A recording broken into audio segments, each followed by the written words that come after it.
Santa Teresa Avila TV, Sorowajan Baru, Renungan Katolik Sabtu, 15 Maret 2025 diambil dari bacaan Injil Suci Matius bab 5 ayat 43-48, mengasihi musuh sebagai puncak kasih Kristiani, kasihilah musuhmu dan berdoalah bagi mereka yang menganiaya kamu. Matius bab 5 ayat 44, firman Tuhan dalam kitab suci Injil bab 5 ayat 43-48 adalah bagian dari khotbah di bukit, di mana Yesus memberikan ajaran radikal tentang kasih yang melampaui batasan-batasan manusia. Yesus mengajarkan bahwa kita tidak hanya harus mengasihi sesama kita, tetapi juga musuh-musuh kita. Ini adalah panggilan untuk mengasihi tanpa syarat dan menunjukkan kasih Allah yang melampaui segala pengertian manusia. Yesus memulai dengan mengutip hukum lama yang mengatakan, kasihilah sesamamu manusia dan bencilah musuhmu. Namun, Yesus kemudian mengajarkan sesuatu yang jauh lebih tinggi, kasihilah musuhmu dan berdoalah bagi mereka yang menganiaya kamu. Ini adalah panggilan untuk meniru kasih Allah yang sempurna, yang diberikan kepada semua orang tanpa memandang latar belakang atau perbuatan mereka. Yesus memberikan alasan yang kuat untuk ajaran ini.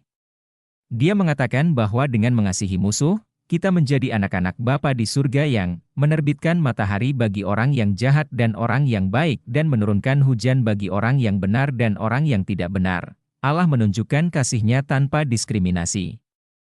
Dan sebagai pengikut Kristus, kita dipanggil untuk meniru kasih yang sama. Yesus juga menantang kita dengan pertanyaan retorik. Apabila kamu mengasihi orang yang mengasihi kamu, apakah upahmu? Bukankah pemungut cukai juga berbuat demikian? Ini adalah pengingat bahwa kasih yang sejati dan radikal bukanlah kasih yang hanya diberikan kepada mereka yang mudah untuk dikasihi, tetapi juga kepada mereka yang sulit untuk dikasihi, bahkan musuh kita. Ajaran Yesus tentang mengasihi musuh mengajak kita untuk merenungkan dan memperbarui cara kita berinteraksi dengan orang lain, terutama mereka yang mungkin menyakiti atau menganiaya kita. Kasih yang dituntut Yesus adalah kasih yang tidak bersyarat, yang mengampuni, dan yang selalu mencari kebaikan bagi orang lain, termasuk musuh kita. Poin-poin refleksi sehari-hari. 1. Mengasihi tanpa syarat. Renungkan sejauh mana kita telah mengasihi tanpa syarat. Apakah kita hanya mengasihi mereka yang mudah untuk dikasihi? Ataukah kita juga berusaha mengasihi mereka yang sulit untuk dikasihi? 2. Berdoa bagi musuh. Evaluasi apakah kita pernah berdoa bagi mereka yang menganiaya kita. Bagaimana kita bisa lebih tulus dalam mendoakan kebaikan bagi musuh-musuh kita? 3. Meneladani kasih Allah. Bagaimana kita bisa lebih meneladani kasih Allah yang sempurna dalam kehidupan kita sehari-hari? Apakah kita menunjukkan kasih yang tidak diskriminatif kepada semua orang? 4.